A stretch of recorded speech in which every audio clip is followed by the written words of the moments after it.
All right, the guys that won't practice today are Wanye. He's in the concussion protocol. We'll just see how he does. Justin Ross has a hamstring strain, is making progress, so that's a positive. Everybody else will practice today. Look for the challenge of playing the Dolphins. Good football team, obviously. They're in the playoffs, and they're fully loaded on both sides of the ball and special teams. Mike has obviously done a nice job with that group. They're one of the top teams in the league on the offensive side. And defensive side, Vic Fangio has really done a nice job with that group. So, and special teams, Danny's done a good job with the special teams, a lot of speed and ability there. So we've got to have a good week of practice. That time's yours. With one game, concussion protocol in a short week, Donovan Smith has practiced a couple of times last few weeks. How do you feel as far as his progress and maybe being able to go this week? Yeah, he's doing good. So I think without any setbacks, he should be fine for the game. Yeah. Andy, even for you, after all these postseasons, does something feel different once you turn the calendar to this week?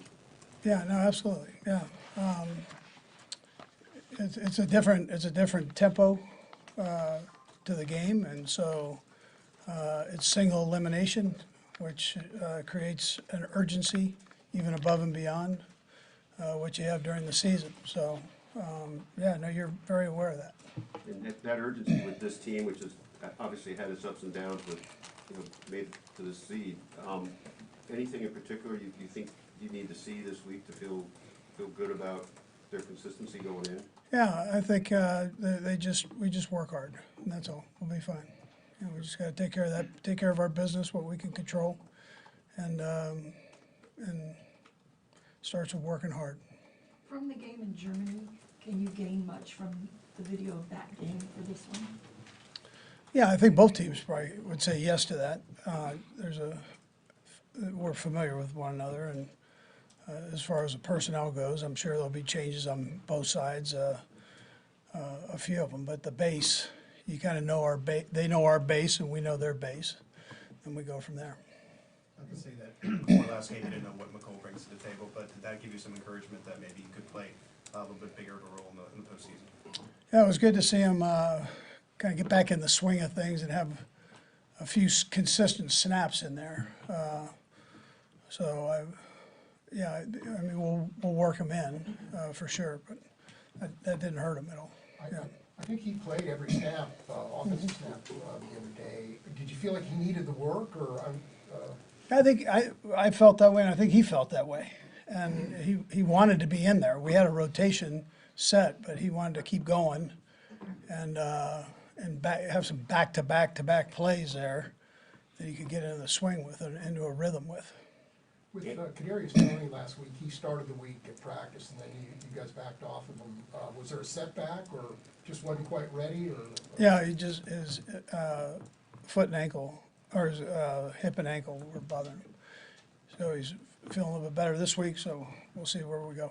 Andy, with the weather right now and on into the game, how do you balance making sure you can maximize what you can do in practice with acclimating in terms of whether you go outside or all those things this week? Yeah, so we probably won't go out today, but there's a good chance we're out tomorrow. If we can go out, we'll go out. But right now we got a little bit of snow out there. And there's a value to being in the elements as much as being able to do all you need to do better inside. Yeah, I think I like being on the grass as opposed to the artificial surface more than anything. Andy, with you preparing for a postseason game, how much of this week on field preparation is about, as you said earlier, the basis of what you guys do on offense versus new wrinkles, new concepts, things you might want to show that obviously you haven't necessarily shown all year? Yeah, you've got to make it workable is what you have to do. So that's a balance you have to have, and the most important balance. So not that you can't do new things, you just keep an eye on where you go with that. Yeah, throughout the course of your career as a head coach, how much have you how hard is it to find that balance for a group that is different every year? Yeah, sure. But you go through it every year. I mean, you go through exactly where that fit is. You obviously want to find where that tapping point is, and so you do that and see what the guys can handle and can't handle. Andy, you can, oh, go ahead, Nate. That happens though every year, Nate. Yeah. Just one more. Obviously, when you make a call that is rather unique or creative, it obviously gives the guys a lot of juice, whether psychologically or obviously from an emotional standpoint. What's it like for you as a coach when you're putting something into the game plan that you know may have a positive impact on the outcome from a scheme standpoint? Yeah, I mean, that's a good, normally you kind of take yourself out of it and make sure that it works for everybody. And, but that's, the fun part is trying to find those things that work and making sure that your guys can execute them so that they're actually workable on the field. So and then you practice it and see if it's that, and if it's not, it goes in the trash can. Can you quantify the benefits for Pat not having to play last week, kind of getting a week off? Was that a big benefit to him, do you feel like? Yeah, yes, just from a physical standpoint, just you're not getting the hits and running and all that, the physical part. So I think that's a positive. And then he was able to look at some of the teams that we would have a chance to play, and so he did that. Yeah. What about the mental side of it? I mean, he didn't have to grind through the week and go through all that like he normally would. Yeah, he was well, he was grinding in his own way. He loves that part, so I'm just how you balance that. But I mean, he loves to get in there and look at it, study it, and go. And he's competitive, so he would love to play. I mean, he'd play anywhere, anytime. But I think just the physical part of it, just being able to take a week there and condition, do your work there that you normally do, but not have to go through the game. It's a good thing. Coach, some of your guys in Green Bay over the years said they thought they had an advantage when a warm weather team came up and had to play them in December. It didn't always work out that way. In your mind, is there an advantage sometimes for guys who live and work in conditions versus people who come up from a completely different weather? Yeah, I don't think you bank on all that. That's where you get into trouble. The guys are pretty resilient, and so you get yourself ready, and if it works out that way for you or whatever, I don't know how to quantify that. So I just say get ready for the game. Let's do that. I don't really care what goes on out here. We're not having a snowball fight. That's my word. Coach, when it comes to, the new guys here and the rookies and the veterans and yourself trying to establish the standard here with the playoffs, how's those conversations going, getting these guys up to speed, but knowing that, hey, once we get to this part, it's go time? Yeah, well, we tell them. So I make sure they know that. Everything's a little faster. Every level you go up through the playoff games, I mean, it's a faster, more intense game, single elimination. So they're aware of that. Couple more. What, if any, is there an optimism level for Brian Cook? I know that he maybe didn't suffer as serious an injury as first thought, that he could return. Should you? Yeah, I think that'd be probably a tough return right now, the way it sits. Coach, you faced Miami and Germany, but this is the first time that Tyreek is coming back to Arrowhead. And I think fans were upset in Germany because they wanted to see him make a comeback. So are you expecting quite an electric reaction in the stadium and from him and the fans when he's out there on the field? Yeah, he's always ready to play, so he'll be fired up, I'm sure. And then it doesn't matter who comes in. I mean, our fans are like they're crazy every week. So I mean, it's going to be electric, no matter who's out there. But I know Tyreek. Tyreek will be fired up. I mean, but he's probably like our fans. He's always fired up. So. Last one, please. And bouncing off of Brian Cook, saw Scott Moore. He's been walking around pretty good. Is he on track? Scott Moore. Yeah, he's on track, and then we'll just see where that goes. Yeah, he's doing a great job actually. So. All right. Thank you. All right.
Hello.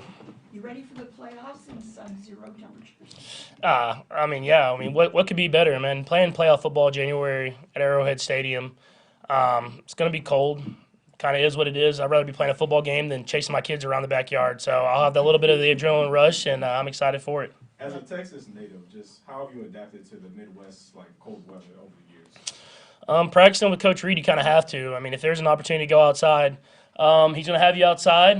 He'll have the doors open in the indoor. He's going to let the cold air in. And I've realized that practice in the cold is a lot harder than playing in the cold, just with the heaters and stuff that you have on the sideline. And so you kind of just adapt to it. But like you said, I grew up in Texas and didn't get any games like this. And I honestly kind of appreciate it. It's kind of cool to be at a stadium like this and the cold weather, and you're really playing football. Patrick, do you feel like there were benefits for you to not playing in LA last week?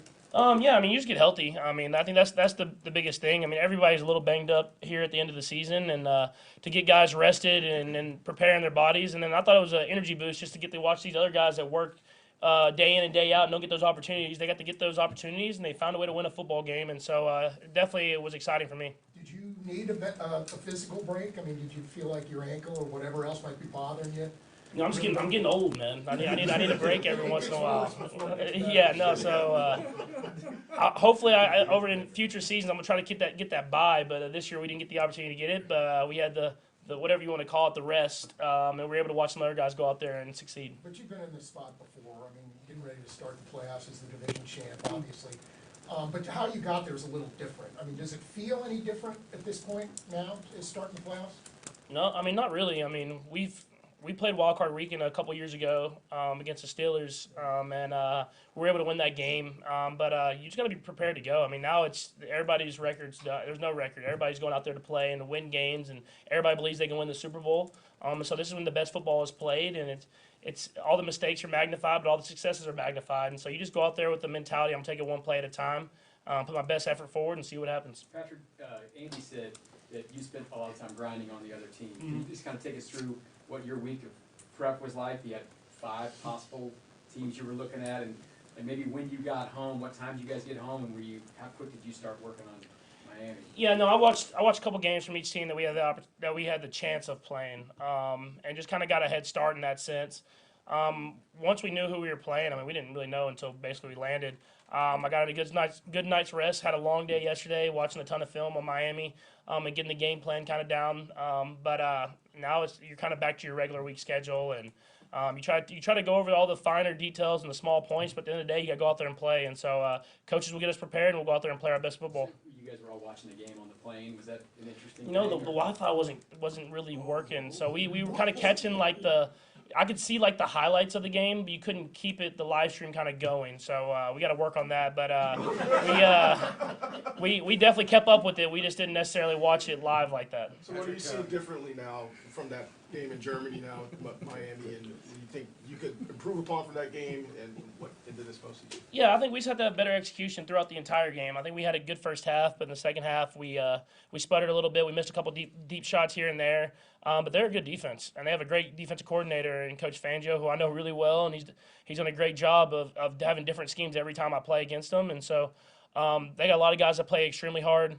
It'll be a great challenge for us as a full team. That's a great football team, and that's what you get in the playoffs. Every team's a great football team. Whoever plays the best that day wins. Patrick, what does it take to be a snow game guy, as you once said?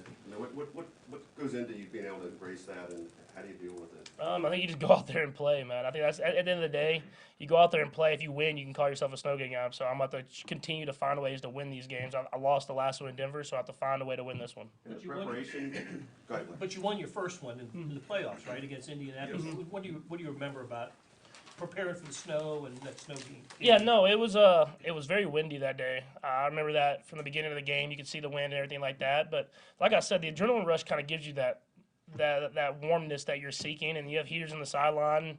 It's people make it a big deal, but at the end of the day, you just go out there and play football, and if you love it, you'll be able to go out there and play your best football at the best time of the year to play it. Bye. Patrick, speaking of the adrenaline rush, that something comes with the postseason with that too, and certainly your record reflects that. What kicks in? Is there any way to describe new urgency or new energy that you're able to put out now? I think it's just everything you've worked for all season long is on the line. I mean, that's basically it. I mean, everybody's in the same position, but when you put in the time and effort every single day and you spend time away from your family, it's for these moments. And it excites me to have that pressure on you and to be able to go out there and try to perform at the highest level. This is what you watch growing up. Even me, who I wasn't necessarily the biggest football fan growing up, you watch these playoff games and you know you get to go out there and have the opportunity to play in them, and you never know when you're going to get another one. So I'm excited for it. Was there anything specific about the Bengals game that you felt like, okay, we've got this reset a little bit that you can take into the postseason? Yeah, no, that's still a really good defense. Cincy, they got great pass rushers, great linebackers, great secondary, and so I thought we did a great job moving the football. Obviously, we got to continue to get better in the red zone. You watch the tape, and we did a good job. Guys were executing at a high level. We missed a couple deep shots. We hit a couple deep shots, and we're going to have to hit those in order to win this game this weekend, so I'm excited for it. Have you heard from Tyreek?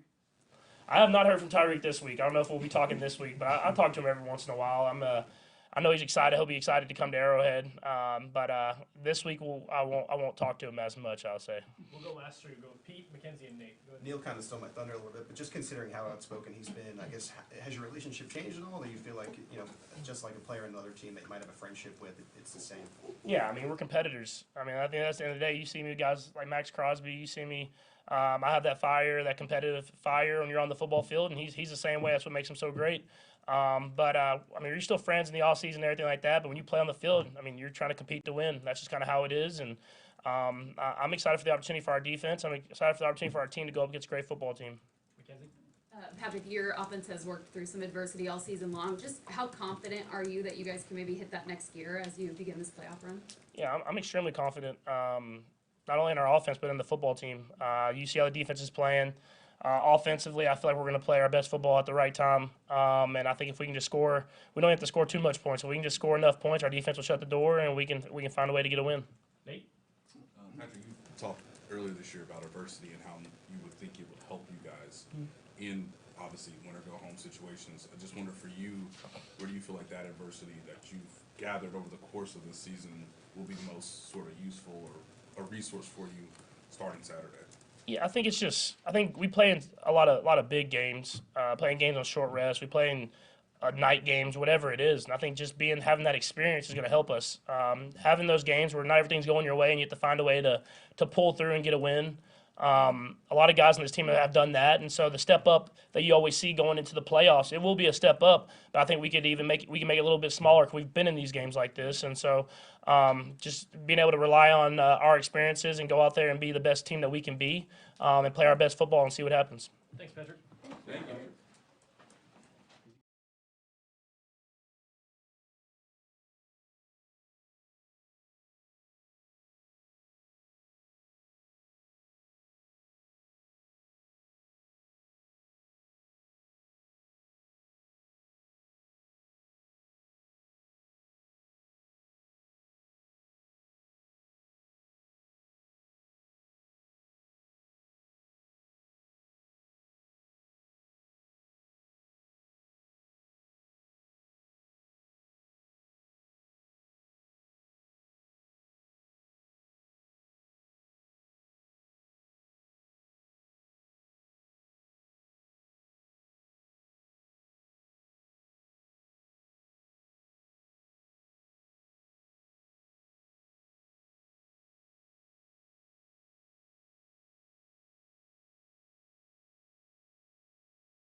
Hi, Chris Jones. Yeah, how you doing? It's nasty outside. It's gonna be really cold on Saturday. Sub-zero temperatures, like coldest ever. So, just talking a little bit about, I know cold is a mind thing, but how do you keep that from being a distraction? What kinds of things do you do, you know, to be able to play the way you wanna play when you're playing in elements like that? Most importantly, I think we're in the playoffs. I think we're grateful for that. We know what's at stake.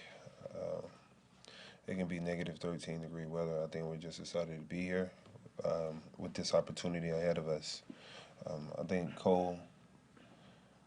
It's cold all the time here, so it shouldn't play a factor. You know what I mean? It's snowing one day, it's hot the next day. So hopefully it gets it warms up a little bit before the game. But if not, we'll be prepared to play in whatever terrain they give us, what the universe gives us. Chris, Patrick's referred a few times now to counting on the defense as not even meaning they need to score that many points. Does that reflect what you guys think of your defense, and does it mean anything to you to know Patrick looks at you that way? I mean, it's a team effort collectively, right? Offense don't score 40 points. Defense got to hold them to under 10. So offense scored 40 points. We still got to hold them. So whether the offense scoring or not, I think it comes down to the defense. We still got to hold them, hold the offense to scoring at least its will and not giving them huge chunk plays. I think we go into every game with that mind frame as a defense to holding the offense to minimum yardage, points, and whatever else we can. Chris, your early look at the Dolphins, you guys played them, you know, not that long ago. Do they look any different or anything different than they were before? Yeah, they're a good team. You look at the history of us this year, the teams that we played twice this year with 2-2 goes for the Raiders, and then we go to the Denver Broncos. So it's a point of emphasis this week to make sure we key in on details and be attentive. We got a really, really good team coming in this week, high-scoring offense, a fearless coach, and a quarterback with a lot of weapons around him. Chris, fair to say that you feel like this is the best defensive team you've played on since you've been here? Yeah, collectively. You know, we got a lot of good individuals in this room who have exceeded expectations along the year. But we're not, still got a ways to go. We got 4 to 5 more games to go. So we're going to continue to build off of what we put out throughout the regular season, continue to maximize our efforts. Chris, what do you think about playing Tyreek at Arrowhead? Should be exciting. Tyreek is a well-respected player, not only around the league, but exceptionally in this building. What he was able to do with his tenure here, how successful we were with Tyreek here, scoring a lot of points. Him becoming into himself as the cheetah. You know, we came in together on our draft class. And it was a remarkable time, man. A lot of points were scored, a lot of sacks was made. It was fun. Chris, you know, you had that fun moment where you were able to get your incentive last game. As you enter this playoffs with a little bit of uncertainty, do you do any reflection on your own tenure with the Chiefs, or is it just, you know, full steam ahead on, you know, we have a goal to accomplish here? I think it's more so as the goal. You usually reflect after, right? It's like after it's all done, you kind of reflect on what's the next chapter for you, for the team.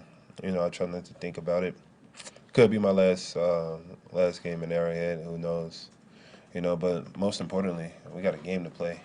We're trying to make a deep run in this playoffs, and if it is my last time, then we got to make it worthwhile. Is there a switch that's flipped when it's this time, playoff time? I mean, you go from the regular season and now here you are in the postseason. Is there just some different energy that kind of overtakes the building? I think the energy kind of transpired throughout the season. Later on in the season, we kind of want to be hitting our peaks as players and continue that throughout the playoffs. So I think there's a point of emphasis on the playoffs, on details, or doing your job, point of emphasis on being where you're supposed to be, discipline, physicality. Chris, you just mentioned, you know, just like your last game at Arrowhead. I mean, how much of that thought crossed your mind? Is that give you even more motivation for this game? I know you're already motivated to play a playoff game, but is it any more motivation? Man, that ain't crossed my mind. Listen, I'm just thinking about playing the Dolphins. If it is, it is. If it's not, it's not. You know, you can't think about what ifs. You can't think about the future because future tends to change. People change by the day. Feelings change by the day, and you just gotta roll with the punches in life, man. You know, they give you lemon, make lemonade. Right now, we trying to make lemonade out of this, man. We got an exciting Dolphins team coming. Looking forward to it. We made the playoffs, won the AFC West. We slowly knocking off goals we wanted to do throughout this year. First thing was win the AFC West, have a home field game back in Arrowhead, and then let's make it and get the Lamar Trophy again. So we're slowly checking those boxes, and we continue to do that. We'll figure this out the rest of the end of the year, right? Last Chris, round. Chris, I have to ask. Okay, last two, Nate and then Todd. Chris, I have to ask. Twitter tells me 11 minutes ago you posted a. There's blood in the water. My dog, 5'5". Love my dog, Frank Clark. We need to bring him back. I'm gonna keep harping it until we get my dog back in the building. I was gonna ask you about that, but then also, Justin Houston apparently is a Dolphin now, it's an old teammate guy, right? What do you think about that? Good for him. Good for him, man. It's exciting to play against him. Bring 5'5" back. Did you buy the watches yet, Chris?